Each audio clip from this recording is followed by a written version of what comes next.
Bonjour à tous, bienvenue pour cette nouvelle vidéo. Nous sommes vendredi 14 mai 2021.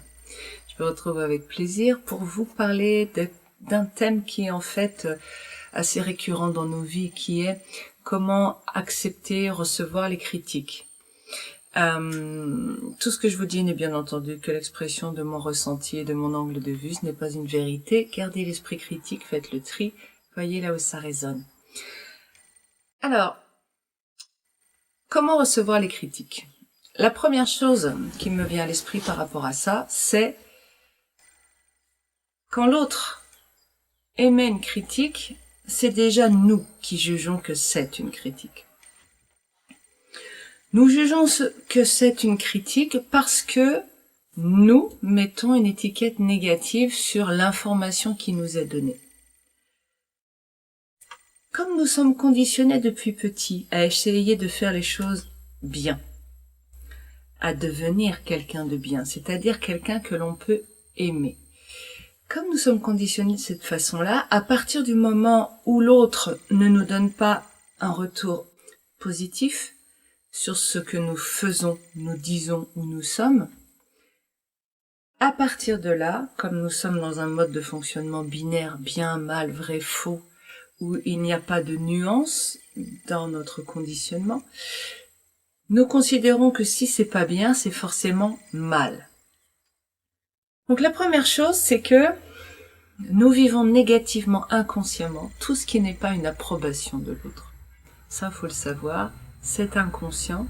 En tout cas, c'est ce que je pense. C'est mon ressenti.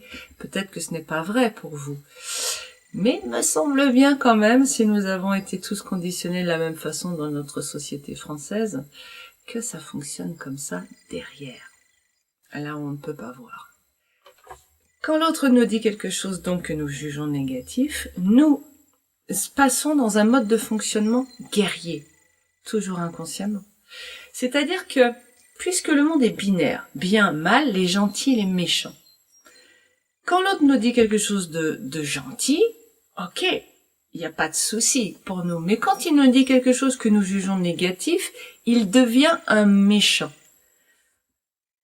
Le mode binaire nous dit aussi ami-ennemi, guerre et paix.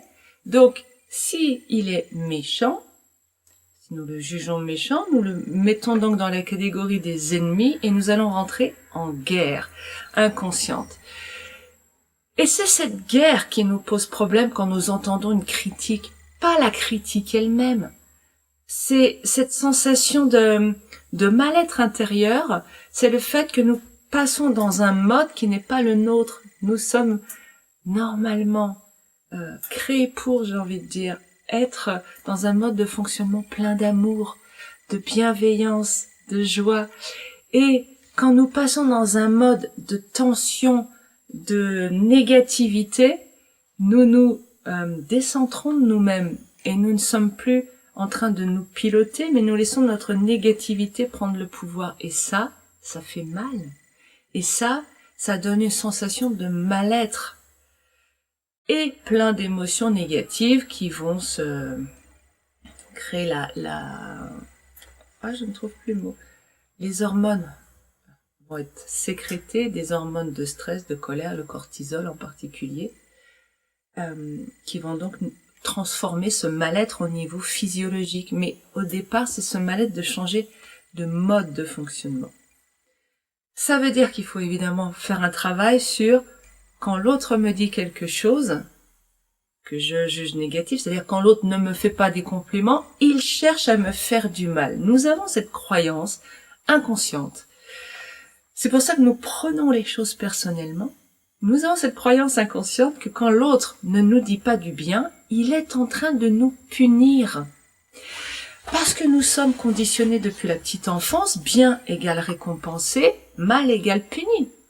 Donc si nous recevons quelque chose que nous jugeons mal de la part de quelqu'un, nous sommes inconsciemment en train de nous retransposer enfant quand nous étions punis, grondés par nos parents, et que donc, les conséquences de ça, à l'époque, on ne rentrait pas en guerre contre nos parents, en tout cas pas avant l'adolescence, mais il se passait une chose à l'intérieur de nous qui était que notre chakra du cœur se fermait, puisque nous apprenons très tôt que notre ouverture de notre chakra du cœur dépend des paroles et de l'approbation de papa et maman. Ça, on ne le perd pas. C'est très compliqué à déconditionner ça, parce que c'est vraiment le premier conditionnement qu'on reçoit. Et donc, quand quelqu'un ne nous fait pas un compliment, nous avons l'impression d'être punis par cette personne. Comme elle nous punit, elle nous fait du mal. En réalité, non, hein. Mais nous nous sentons obligés de fermer notre chakra du cœur. C'est-à-dire que nous entendons une dévalorisation et nous avons l'impression que cette personne cherche à nous nuire. Et là, c'est vraiment, je dirais, la racine de toute notre souffrance quand nous entendons des critiques. C'est cette croyance que l'autre veut nous faire du mal. Croyance inconsciente, hein, bien sûr. Est-ce que cette personne veut nous faire du mal? Dans 99% du temps, non. Et je dis bien 99, peut-être qu'il y a des personnes qui ont envie de faire du mal. Ça, je vais encore en parler après. 99% du temps, ces personnes parlent d'elles-mêmes. Elles parlent en fait de leur vision du monde, de leurs informations, de leur souffrance.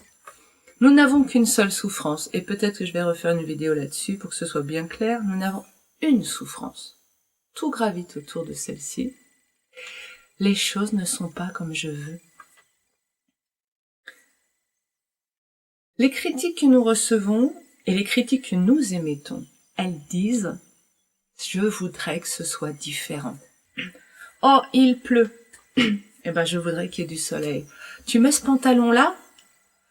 Sous-entendu, moi je préfère l'autre pantalon et je te trouve plus beau dans l'autre pantalon.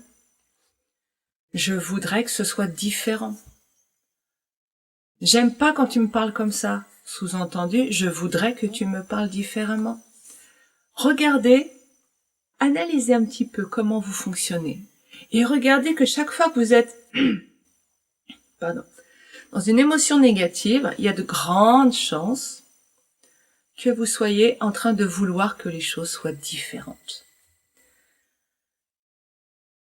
La personne qui vous critique, croyez-vous, vous croyez qu'elle vous critique. Elle est en réalité en train de dire, voilà ce que j'ai dans mon univers et je voudrais que les choses soient différentes.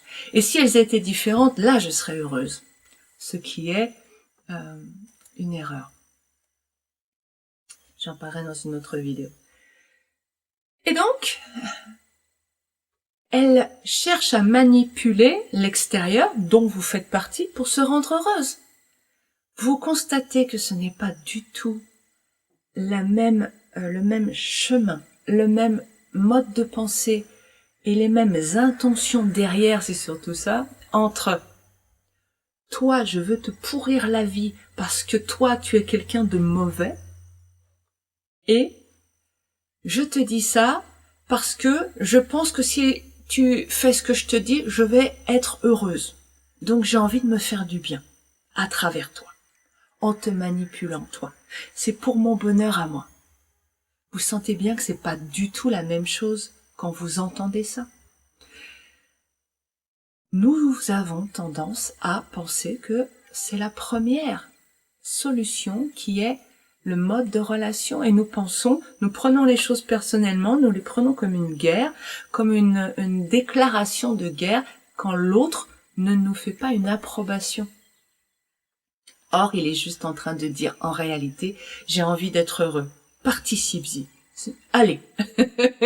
Souvent, c'est sous forme d'ordre, mais n'empêche que voilà, il aimerait que nous participions à créer son bonheur. Ok. Je m'aperçois en cherchant un exemple concret que le problème n'est pas forcément l'information que l'autre nous donne, mais la façon dont il transmet cette information. Nous avons tendance à nous arrêter à la forme et non pas au fond. Parce que notre négativité cherche tous les signes d'agressivité autour de nous pour pouvoir nous mettre en guerre. Donc nous regardons le monde de façon à être en guerre.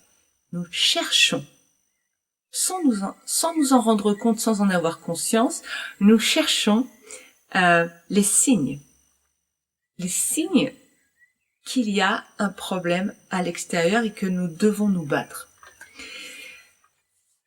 Si notre voisin nous dit « y en a marre que votre chien il braille toute la journée, y en a marre, je vais porter plainte », etc., etc. Vous êtes ci, vous êtes ça. Bon. L'information, c'est quoi? C'est votre chien aboie toute la journée, fait du bruit toute la journée et ça me dérange. Ça, c'est ce qu'il veut dire. Le problème, c'est que la façon dont il s'exprime coupe la communication. Ok, ça peut couper la communication. Si vous restez centré sur la forme, ça peut couper la communication. Maintenant, si vous cherchez à entendre, qu'est-ce qu'il veut dire? Il a un besoin derrière. Il a un besoin de calme, de paix. Et vous n'avez pas besoin de calme, de paix? Pouvez-vous comprendre qu'il ait ce besoin-là? Oui, il veut changer les choses. Il veut changer les choses parce qu'il a un besoin. Ok. Vous n'êtes pas obligé de dire oui à son besoin, vous n'êtes pas obligé de trouver une stratégie. Mais remarquez que qu'est-ce qu'il est en train de dire en réalité, de façon négative et agressive, puisqu'il croit que vous faites ça, que votre chien est là pour l'embêter, puisqu'il prend les choses personnellement comme à peu près tous parmi nous. Il est en train de dire simplement « J'aimerais par bienveillance envers moi vivre dans un environnement plus calme ». Ça, c'est son message. Ça, c'est l'information. Si vous vous arrêtez à la forme, vous vous sentez critiqué, agressé. Ok, mais en réalité, ça ne parle pas de vous. Ça parle de lui, de sa souffrance, de son besoin, de son envie. Ok, je pose ça. Je vais juste aller voir du côté des critiques quand c'est plusieurs personnes qui émettent des critiques. Ça, je suis très heureuse de vous en parler parce que ça fait pas longtemps du tout que j'ai pu nettoyer ça. De par mes vies antérieures et de par ce que j'ai vécu aussi dans cette vie.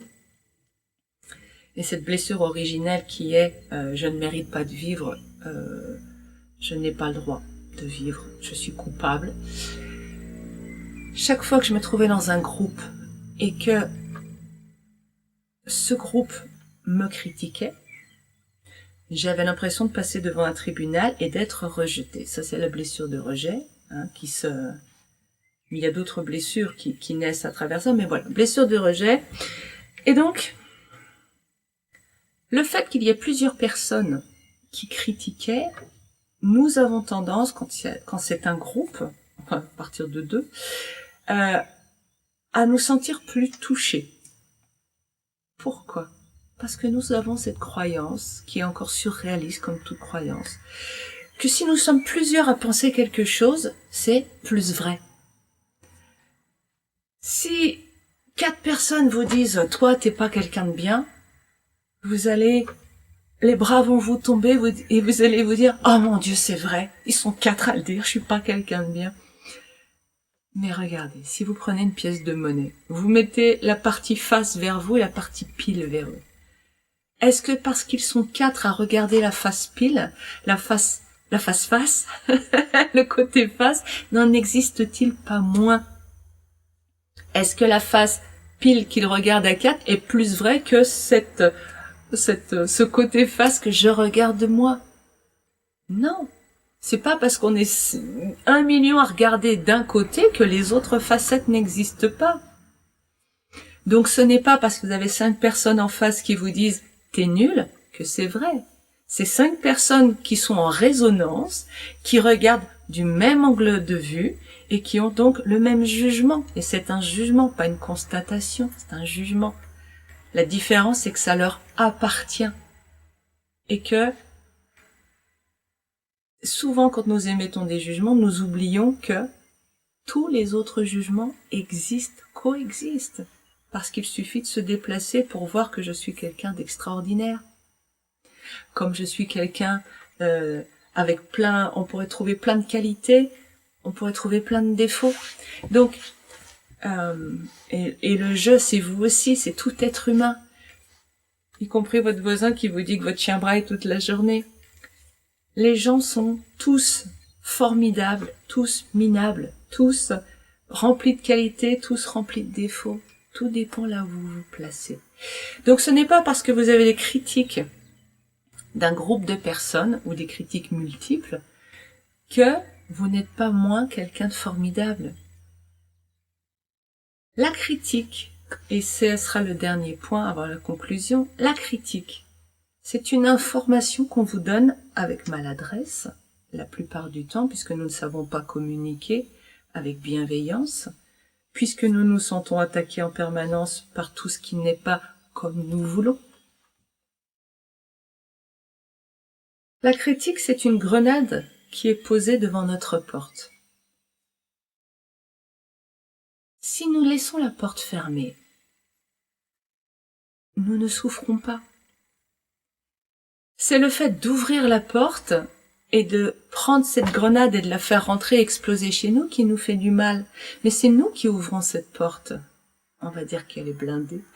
C'est nous qui ouvrons cette porte blindée. Si vous laissez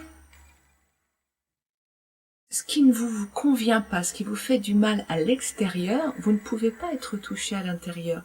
Donc personne ne vous fait du mal en vous faisant des critiques ou en vous disant des choses. C'est le fait que vous ouvriez votre porte et que vous laissiez toute cette nocivité se remplir. Il faut différencier ce qui est dit, l'information, la constatation. Par exemple, tu es arrivé un quart d'heure après le début du film. C'est une constatation.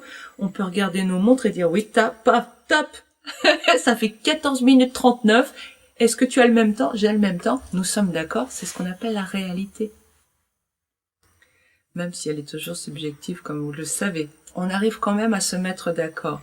Sur un jugement, jamais, enfin très rarement, puisque ça dépend juste où je me positionne, l'angle de vue que je prends par rapport à justement ce qui est réel. L'information, c'est ce qui est réel, la constatation. Donc, la constatation, je peux la laisser rentrer en laissant la charge. C'est comme si je demandais à quelqu'un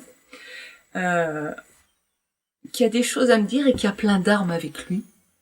Je lui disais, dépose tes armes à l'entrée. Si tu es à tes armes, tu ne rentreras pas. Je ne veux pas ouvrir ma porte. Par contre, si tu laisses toutes tes armes et que tu me délivres juste ce que tu as à me dire, je veux bien te laisser rentrer. C'est ça l'idée de recevoir un message. Et donc la personne peut dire, voilà, la réalité c'est telle et telle chose. Je constate telle et telle chose. Ce qui est déjà très compliqué, extrêmement compliqué. Constater, sans mettre de jugement. Ok, ça c'est son message. Hop, tu as posté une photo de tes enfants 3 fois cette semaine et 3 fois dans les commentaires, il y avait des mots comme abruti, idiot, ridicule en parlant de tes enfants. Je voulais juste poser ça. Ça c'est une constatation. Il met pas de jugement. Il est pas en train de dire t'es une mauvaise mère, t'es un mauvais père. Il constate. Ok. Voilà le message. Après, j'entends ou pas, j'agis ou pas. J'en prends compte ou pas. Ça m'appartient. De toute façon, j'ai toujours le pouvoir. Si vous vous sentez critiqué, humilié, rabaissé, dévalorisé, etc. par les autres, agressé, c'est que vous leur donnez le pouvoir. Vous ouvrez la porte en leur disant quelque part faites-moi du mal et après oh c'est votre faute si j'ai mal. Pourquoi avez-vous ouvert la porte? La dernière chose, toute dernière, c'est ce 1% de personnes qui vous critiquent dans le but de vous faire du mal. En fait, et je dis bien que ça n'est qu'un 1% des personnes. La critique dans ce cas-là est utilisée comme un moyen de mettre de l'emprise sur l'autre énergétiquement et de pouvoir pomper l'autre. Comment je peux pomper l'autre énergétiquement en le critiquant? L'idée, c'est que je prenne de l'emprise sur lui en me valorisant et en le dévalorisant. Et donc, je vais grandir à ses yeux et à mes yeux, et je vais pouvoir l'englober dans mon champ énergétique, et la souffrance qui va émaner de lui, je vais pouvoir m'en repaître. Alors, le je, c'est la partie négative que nous portons à l'intérieur de nous, notre charge négative. Elle va se repaître de la souffrance, de la négativité, donc, qui émane de l'autre. Et donc, elle se renforce, et elle renforce aussi la négativité en face. Comment je peux me préserver de ça? Alors là, c'est typiquement, vous voyez, les pervers narcissiques ou ces gens qui critiquent sans arrêt. Alors, la négativité, ça se sent. On sent que c'est pas quelqu'un de positif. Mais après, ça dépend de votre degré d'ouverture de vos champs de conscience. Donc, si vous ne sentez pas, si vous voyez que c'est quelqu'un qui a tendance avec vous, ça peut être pas forcément avec les autres, mais à être dans la critique vis-à-vis de vous en particulier, qu'est-ce qu'il est en train de dire? Il est en train de dire, je suis un bourreau vis-à-vis de toi. Donc, qu'est-ce qu'il est aussi en train de dire? Il est en train de dire, tu te conduis comme une victime. Et c'est quoi une victime? Une victime, c'est quelqu'un qui a sa porte intérieure grande ouverte et qui accepte qu'on lui fasse du mal. Parce qu'elle se croit coupable, parce qu'elle se croit sans valeur, donc on peut la bafouer, la détruire, peu importe, ça ne fera pas une grosse perte. C'est quelqu'un qui ne se donne pas le droit d'exister. J'étais comme ça, mais ça va mieux. Quoi d'autre? C'est ce qui me vient en gros. Il y a sûrement d'autres possibilités pour expliquer le côté victime. Bref, la victime, c'est quelqu'un qui dit oui et qui ouvre la porte à la négativité de l'autre. Si vous dites non, si là quelqu'un veut me critiquer, me faire du mal, donc énergétiquement qui commence à venir vers moi pour me faire du mal, je ferme. Je ferme. Et si je n'arrive pas à fermer parce qu'il est très très puissant dans sa négativité, je m'en vais. Mais je ne me laisse pas faire. Je ne dis pas oui, je dis non. Ok ? Donc, si vous êtes en train de souffrir par les critiques des autres, c'est que vous êtes en train d'observer, que vous avez vos portes grandes ouvertes et que vous voulez que les gens vous approuvent. Or, ils ne vous approuvent pas, donc vous êtes en train de souffrir. Construisez votre monde intérieur, rendez-vous heureux, soyez bienveillants envers vous et peu importe ce que diront les autres. Donc, merci à ceux qui vous critiquent, merci aux gens qui sont pas gentils parce qu'ils nous montrent quelque chose. Ils nous montrent que nous ne sommes pas gentils avec nous-mêmes. Personne ne peut me faire du mal à part moi si je laisse les autres me faire du mal en ouvrant les portes. Donc je ferme mes portes à clé et je me construis un intérieur magnifique, rempli de beauté. Et là, la violence extérieure peu me chaud, peu importe, vraiment, ça ne fait plus partie de mon monde. Vous voyez ? Différenciation, information de la charge énergétique, de la charge émotionnelle, et vous pourrez être totalement zen vis-à-vis du regard des autres. Voilà, je vous souhaite une très belle semaine. N'hésitez pas si vous avez des propositions de sujets, des questions, faisons vivre cette chaîne. J'ai un peu de mal parfois à trouver quoi vous dire, parce que j'ai l'impression d'avoir tout dit depuis le temps. Donc surtout...